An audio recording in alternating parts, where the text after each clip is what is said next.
The bridge of the Stellar Curiosity fell silent as Captain Elena Vasquez stared at the holographic display floating before her. The three-dimensional map of known space rotated slowly, its billions of stars creating a tapestry of light that should have filled her with wonder. Instead, her stomach twisted with unease. "Show me Sector 77 Alpha again," she commanded, her voice cutting through the quiet hum of the ship's systems.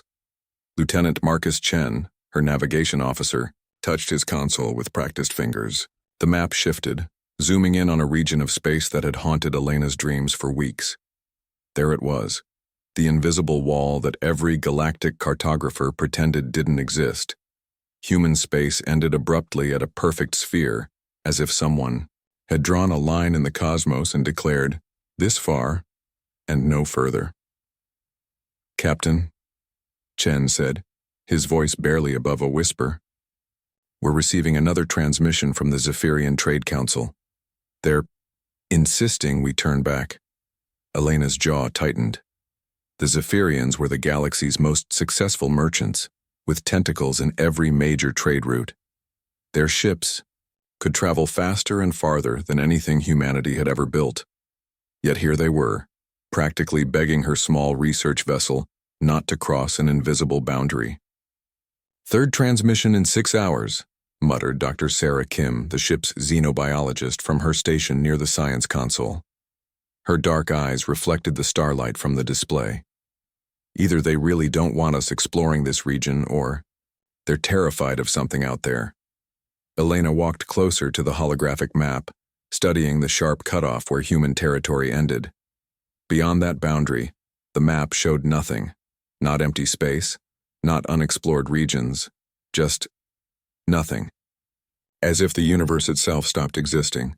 "In my 20 years of service," Elena said slowly, "I've never seen anything like this. Every other species we've encountered has maps that extend deep into the galactic core. But when it comes to the space beyond our borders," she gestured at the display. Complete silence. The communications array crackled to life and a familiar voice filled the bridge. Commander Jackson Hayes, Elena's superior at Fleet Command, sounded tired and frustrated. "Curiosity, this is Command. You are ordered to return to base immediately. The diplomatic ramifications of your mission have become complicated." Elena exchanged glances with her crew. Chen looked nervous, his young face pale under the bridge lighting. Dr. Kim appeared fascinated, like a scientist who had stumbled upon the discovery of a lifetime. Lieutenant Yuki Tanaka, their tactical officer, simply waited for orders, her expression unreadable. "Command," Elena replied. "With respect, we haven't encountered any hostile activity. The boundary is right here. We could reach it in 6 hours. Whatever's out there, don't we have a right to know?" Static filled the channel for several seconds. When Hayes spoke again, his voice carried a weight Elena had never heard before. "Captain, you have your orders. Some boundaries exist for good. Reasons Hayes out." The transmission ended, leaving the bridge in uncomfortable silence. Elena stared at the map, her mind racing. In all her years of service, she had never been given an order that felt so wrong. Humanity had always been explorers, pushing into the unknown, asking questions others were afraid to voice. "Captain," Chen said quietly, "the Zephyrian ship is moving to intercept our course. They'll reach us in 30 minutes if we maintain current heading." Elena made a decision that would change everything. "Set course for the boundary," she commanded. "Maximum burn." "Captain?" Chen's voice cracked with surprise. "You heard me, Lieutenant. If everyone's so desperate to keep us away from that edge, then that's exactly where we need to go." Dr. Kim grinned, her scientific curiosity overriding any concern about disobeying orders. Finally, someone with backbone, as the Stellar Curiosity accelerated toward the mysterious boundary, Elena couldn't shake the feeling that they were crossing more than just an invisible line in space. They were crossing into a truth that someone, or something, had worked very hard to keep hidden. Behind them, the Zephyrian vessel changed course, its sleek hull gleaming as it gave chase. But Elena's ship was already too far ahead, racing toward an answer that the galaxy had spent centuries trying to forget. The map ended at human space. Soon, Elena would discover why. Chapter 2. The Watchers, the stellar curiosity, shuddered as it crossed the invisible boundary, and every screen on the bridge flickered simultaneously. For a heartbeat, Elena thought they had hit some kind of energy field. Then the displays stabilized and she realized they had passed through without incident. Sensors are confused, Chen reported, his fingers dancing across his console.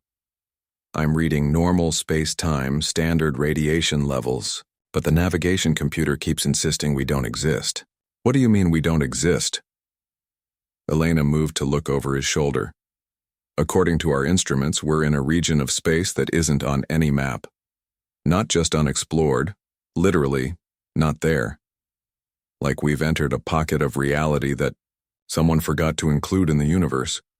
Dr. Kim's voice carried from the science station, filled with excitement and confusion. Captain, you need to see this. I'm detecting artificial structures. Everywhere. The main display shifted to show Dr. Kim's sensor readings. Elena's breath caught in her throat.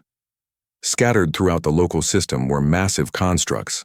Not ships, not space stations, but something else entirely. They looked like crystalline formations the size of small moons, their surfaces reflecting starlight in patterns too complex to be natural. How many? Elena asked. 17 in the immediate area. But Captain... Dr. Kim paused, her expression troubled. These aren't new constructions. Based on the energy signatures, some of these structures are millions of years old. Lieutenant Tanaka spoke up from the tactical station, her voice tight with concern. Captain, we're being scanned.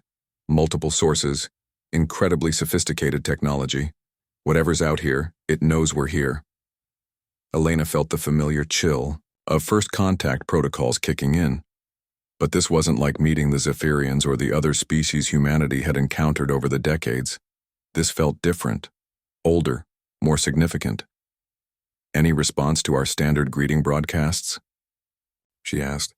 Nothing on conventional channels, Chen replied. But Captain, I'm picking up something else, a transmission. It's not directed at us. It's like we're overhearing a conversation. Put it through the translation matrix. The bridge speakers, crackled with static, then cleared to reveal voices speaking in perfect unaccented human English. The boundary has been crossed. Humans have arrived in the sanctuary. Confirmed. Vessel designation, Stellar Curiosity. Crew of 43. Captain Elena Vasquez commanding. How do they know our... Chen started to ask, but Elena silenced him with a gesture. The accords remain in effect. They cannot be allowed to discover the truth. Understood. Initiating Protocol 7. The transmission ended, leaving the bridge in stunned silence. Elena's mind raced. Protocol 7? The accords? And how did these beings know their ship's designation and crew manifest? Captain, Dr. Kim said, her voice strained. Long-range sensors are detecting movement. The crystal structures, they're not just scanning us anymore. They're moving into formation. The tactical display updated, showing the massive constructs slowly repositioning themselves around the Curiosity. Not threatening exactly, but definitely controlling. Creating a perimeter. Ma'am, Tanaka reported. I'm reading energy buildups consistent with defensive barriers. They're not trying to destroy us, but they're definitely trying to contain us. Elena made another decision that would echo through the cosmos. Open a channel. All frequencies. Captain, Chen began. Do it.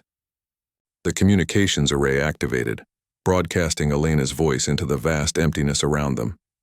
This is Captain Elena Vasquez of the Earth vessel, Stellar Curiosity. We come in peace, seeking knowledge and understanding. We've heard your transmissions and we know you're watching us. We have questions. Silence stretched for long minutes.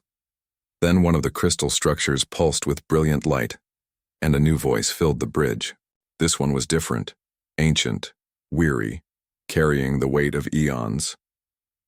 Captain Vasquez, you should not have come here. Your species was supposed to be contained within the designated boundaries. The agreement your ancestors made was very specific. Elena's blood ran cold. What agreement? What ancestors? The same ancestors who built the barriers around your space. The same ones who negotiated the terms of humanity's protection. Protection from what? Another long pause. When the voice returned, it carried a note of something that might have been sadness. From the truth about what you really are, Captain, and what the rest of the galaxy fears you might become. The crystal structures continued their slow dance around the Curiosity, and Elena realized they had stumbled into something far more complex than a simple first contact scenario. This wasn't about exploration anymore. This was about secrets that someone had spent millennia trying to keep buried. When in Chapter 3, The Burden of Truth, the ancient voice spoke again, and Elena could hear centuries of weariness in every word. My name is Keeper Valdris. I am the last of the architects, the species that designed the barriers around your territory. For 3,000 years I have maintained the watch, ensuring that humanity remained safely contained. Elena's crew exchanged shocked glances. 3,000 years? But humanity had only achieved interstellar flight 2 centuries ago. Keeper Valdris, Elena said carefully, I think there's been some mistake. Humanity only left Earth 200 years ago. We've never negotiated any agreements about boundaries or protection.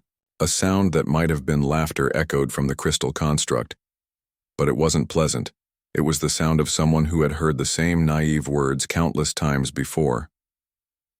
Captain, your species has achieved interstellar flight 17 times in the last 50,000 years. Each time the results were catastrophic. Dr. Kim gasped, her scientific mind struggling to process the implications. That's impossible. Our archaeological records show continuous human development from primitive origins to... Your archaeological records show what you were allowed to remember, Valdris interrupted. Each time humanity reaches the stars, the same pattern emerges. Rapid expansion, technological leaps that defy explanation, and then... Then what? Elena demanded. The space around them suddenly filled with holographic images, vast fleets of human ships, but not like anything Elena recognized. These vessels were enormous, sleek, and incorporated technology that made her own ship look primitive by comparison. The humans piloting them looked familiar yet different, their eyes holding a spark that seemed almost predatory. Each time, humanity becomes something that the galaxy cannot coexist with. Your species doesn't just explore, you transcend. You rewrite the laws of physics, manipulate space and time, and eventually, the images shifted, showing the same magnificent human fleets turning on themselves, then on other species, then on reality itself. Elena watched in horror as entire star systems collapsed under the weight of human ambition gone wrong. You become gods, and gods, Captain, make terrible neighbors. Lieutenant Chen's voice was barely a whisper. So what happens then? What happens to us? The galaxy resets. The other species work together to contain the damage, erase the evidence, and start over. Your species is knocked back to a pre-technological state. Your memories wiped, your potential limited. Elena felt sick. You're saying we've been genocided 17 times? Not genocided. Protected. Each reset preserves your core population, while removing the knowledge that made you dangerous. You get to exist, to build civilizations, to reach for the stars again, but safely, contained.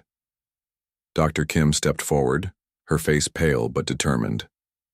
Show us proof. If this is true, there should be evidence. The holographic display shifted, again, this time showing archaeological sites on dozens of worlds. Ancient ruins that bore unmistakable human architectural signatures, artifacts with human DNA embedded in their molecular structure, cave paintings depicting humans among the stars, all dating back tens of thousands of years. The evidence exists, Dr. Kim. Your current governments know some of it. Why do you think they were so eager to stop your mission? Elena's mind reeled. Commander Hayes's reluctance, the desperate Zephyrian attempts to turn them back, the perfect, spherical boundary around human space. It all made terrible sense. But this time is different, she said, grasping for hope. We haven't become whatever you're describing. We're explorers, not conquerors. Captain, your species has been spacefaring for 2 centuries. By this point in previous cycles, you had usually developed faster-than-light communication, matter replication, and the early stages of dimensional manipulation. Your current technological level suggests the containment protocols are working. Tanaka spoke up from her station, her tactical training making her focus on practical concerns. Keeper Valdris, what triggers these transcendent phases? What makes us dangerous? The pause was longer this time, and when Valdris spoke, Elena could hear genuine uncertainty in the ancient voice. We don't know. That's what makes your species so terrifying. There's no pattern, no specific discovery or achievement that triggers the change. One day you're building simple starships, the next you're rewriting the fundamental constants of the universe.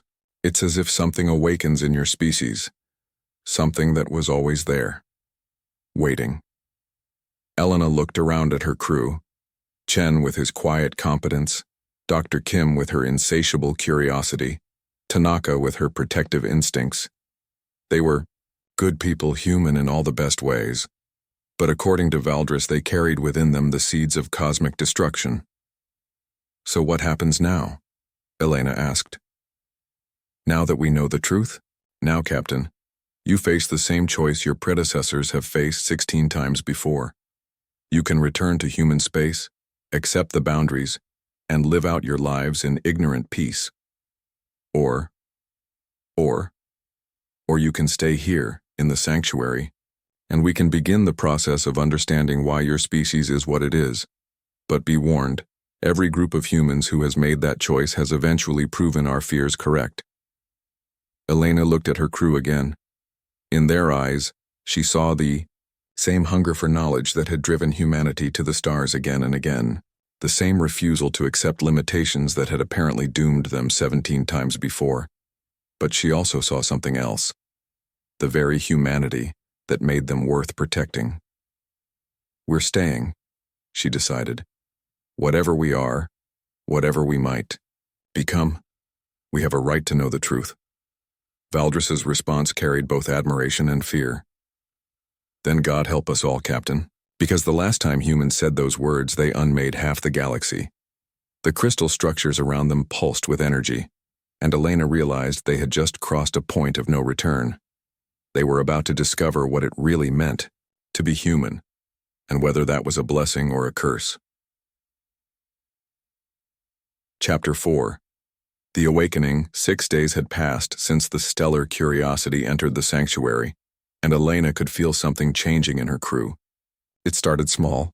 Chen began solving navigation problems that should have taken hours in mere minutes. Dr. Kim's research insights came with an intuitive understanding that bypassed normal scientific method, and Tanaka anticipated tactical scenarios before they fully developed. But it was the dreams that worried Elena the most. Every member of her crew reported the same thing: vivid dreams of technologies they had never seen, equations that solved themselves, and a growing sense that the universe was smaller and more malleable than they had ever imagined. Captain, Dr. Kim called from her expanded laboratory aboard one of the smaller crystal constructs that Valdris had allowed them to board. You need to see this immediately. Elena made her way through the alien corridors, noting how naturally her crew had adapted to the architect technology. Too naturally. The interfaces responded to their thoughts, the environmental systems anticipated their needs, and the entire structure seemed to welcome human presence in a way that made Valdris increasingly nervous. Dr. Kim stood before a massive display showing a 3-dimensional model of human DNA, but this version was unlike anything Elena had seen in medical textbooks. What am I looking at? Elena asked. This is our genetic code, but with all the dormant sequences activated. Dr. Kim's voice trembled with excitement and fear. Captain, 97% of human DNA has been marked as junk, supposedly non-functional evolutionary remnants. But it's not junk. It's locked. Locked how? Artificially, someone or something has deliberately suppressed huge portions of our genetic potential. But being here in this environment, near all this ancient technology, Dr. Kim gestured at the readings scrolling across her screens. The locks are coming undone. Elena felt a chill that had nothing to do with the temperature. What kind of potential? Before Dr. Kim could answer, the laboratory's communication system activated, and Valdris's voice filled the space. Captain Vasquez, please report to the central chamber immediately. We have a situation. Elena found Valdris waiting for her in the heart of the crystal construct, not just a voice anymore, but a physical presence. The architect was tall and ethereal, with features that seemed to shift between states of matter. Ancient eyes regarded Elena with a mixture of respect and deep concern. Keeper Valdris, Elena said. Dr. Kim has been showing me some disturbing genetic analysis. Is this what you've been afraid of? Partially. Valdris gestured to a series of displays showing energy readings from throughout the sanctuary. Your crew's presence is activating systems that have been dormant for millennia, technologies that previous generations of humans created before they had to be stopped. The displays showed a stunning array of devices and structures, all responding to the presence of Elena's crew. Machines that could manipulate matter at the quantum level, engines that bent space-time like origami, and weapons that could unmake the bonds holding atoms together. We built these? Elena asked, her voice barely a whisper. Your 16th iteration built most of what you see here. They were the most successful of your previous incarnations. They actually achieved a form of benevolent transcendence before. Valdris paused, the ethereal form flickering with what Elena interpreted as pain. Before what? Before they encountered the Devourers. Elena had never heard the term, but it sent ice through her veins. What are the Devourers? An ancient enemy of all life. They exist in the spaces between dimensions, consuming entire realities. For millions of years they have been kept at bay by barriers maintained by the combined efforts of every advanced species in the galaxy. The displays shifted, showing a map of the galaxy with golden threads of energy connecting thousands of worlds, a vast network of power and consciousness, holding back something that lurked in the dark spaces beyond normal existence. Your 16th iteration discovered the Devourer's existence and decided to help strengthen the barriers. But in doing so, they attracted the enemy's attention. The Devourers began adapting, evolving specifically to counter human transcendent abilities. Elena began to understand the true scope of the horror they faced. So now every time humanity transcends, you become a beacon that draws them closer to breaking through. Your transcended consciousness is like a signal that says, here is where reality is weakest. Here is where you can break in. The chamber fell silent, except for the hum of ancient machinery. Elena looked at the displays showing her crew working. Throughout the sanctuary, their enhanced abilities growing stronger by the hour. Keeper Valdris, she said slowly. What happens if we don't reset this time? What happens if we let humanity transcend? Based on our calculations, the Devourers break through within a century. They consume this galaxy, then move on to others. The end of everything we know. Elena felt the weight of cosmic responsibility settling on her shoulders. But then she thought of her crew's dreams, of Dr. Kim's excitement at unlocking human potential, of the wonder in Chen's eyes as he began to understand technologies beyond current human comprehension. There has to be another way, she said. 17 times you've reset us. 17 times the problem has come back. Maybe it's time to try something different. Valdris' form solidified, becoming more human-like in appearance. A sign of distress Elena had learned to recognize. What are you suggesting, Captain? I'm suggesting that maybe the solution isn't to keep humanity locked away and ignorant. Maybe it's to trust us with the whole truth and work together to find a real answer. And if you transcend anyway? If your presence draws the Devourers? Elena looked out through the crystal walls at her crew, seeing them not as potential cosmic threats but as the best of what humanity could be. Then we face them together. All of us. Every species in the galaxy, united, with humanity's transcendent abilities guided by wisdom, instead of ignorance. For the first time in their conversations, Valdris seemed genuinely surprised. You would risk everything on the hope that this time will be different? Keeper Valdris, Elena said with quiet determination. Hope is what makes us human. It's also what might save us all. The ancient being stood silent for a long moment, processing implications that spanned millions of years of galactic history. Finally, Valdris spoke, and Elena heard something she hadn't expected, the faintest note of optimism. Then perhaps it is time to contact the Council of Species. If humanity is to transcend again, they should know about it, and perhaps this time, we can be ready. Elena nodded, understanding that they had just changed the course of galactic civilization. For better or worse, humanity was about to discover its true potential, and the universe would never be the same. Epilogue. The New Compact. 3 months later, Elena stood on the observation deck of the newly constructed Unity Station, watching as ships from 100 different species arrived for the most significant gathering in galactic history. The Council of Species had never included humanity before. They had never known humanity existed beyond the carefully maintained barriers, but everything was different now. Behind her, Dr. Kim worked at a console that would have been incomprehensible to her just months ago, her enhanced abilities allowing her to process data streams from across the galaxy. Chen coordinated with navigation officers from species humanity had never encountered, his mind now capable of calculating hyperspace routes through dimensions that folded in impossible ways. And Tanaka. Elena smiled as she watched her tactical officer engaged in animated discussion with a crystalline war master about defensive strategies that involved weaponizing the quantum foam itself. Any regrets, Captain? Valdris asked, materializing beside her in the way that no longer surprised Elena. Ask me in 100 years, Elena replied. When we know if we've saved the galaxy or doomed it. Through the observation windows they could see the first human transcendence vessels, ships that existed in multiple dimensions simultaneously, crewed by humans who had learned to think with cosmic awareness while retaining their essential humanity. The early reports were encouraging. Unlike previous iterations, this generation of transcended humans seemed to be maintaining their empathy, their connection to their non-enhanced cousins, their fundamental respect for life. Perhaps because they knew the stakes.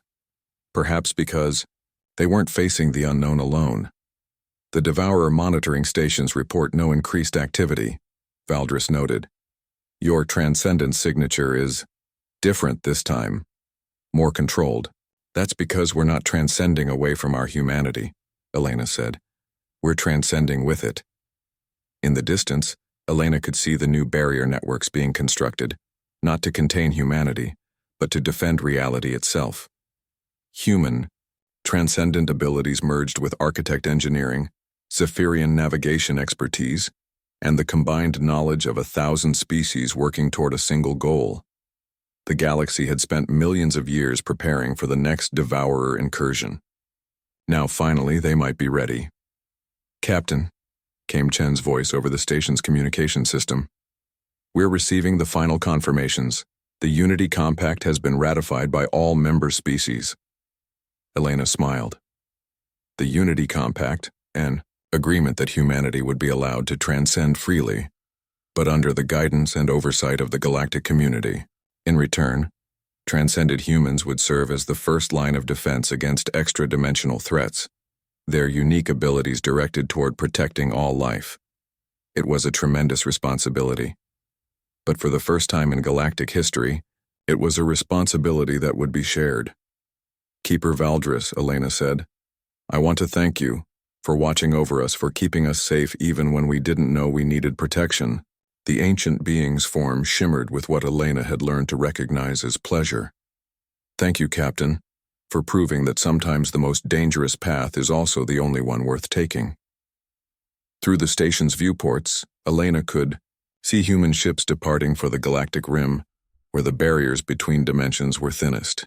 They carried crews that were more than human, but had never forgotten what being human meant. The map no longer ended at human space. It extended to the very edges of reality itself.